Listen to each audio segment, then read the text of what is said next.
नवी मुंबई व रायगड जिल्ह्यातील ताज्या बातम्या आणि घडामोडींसाठी सबस्क्राईब करा वादळवारा लाईव्ह चॅनल आणि दाबा बेल आयकॉन। चिपळूण तालुक्यातील ओमळी गावी एक अत्यंत दुर्दैवी घटना घडली आहे।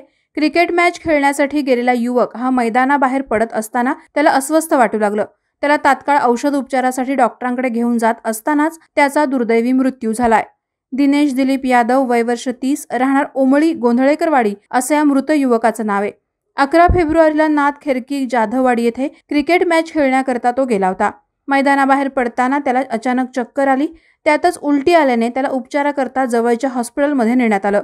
मात्र त्याची प्रकृती अधिकच बिघडल्याने अधिक उपचाराकरता उपजिल्हा रुग्णालय कामथे येथे हलवण्यात आलं। तेथील डॉक्टरांनी त्याचा ECG काढून तपासणी केली असता त्याचा मृत्यू झाल्याचं घोषित करण्यात आलं। दिनेशचा मृत्यू हृदयविकाराच्या झटक्याने झाल्याची प्राथमिक माहिती वैद्यकीय अधिकाऱ्यांकडून देण्यात आली। दिनेशच्या मृत्यूमुळे परिसरात हळहळ व्यक्त होत आहे। दिनेश हा मुंबई येथे बेस्टच्या निमशासकीय सेवेतील कर्मचारी होता। अलीकडे तो मुंबई येथून गावी आला होता। त्याच्या पश्चात आई वडील, पत्नी, मुलगी असं कुटुंब आहे।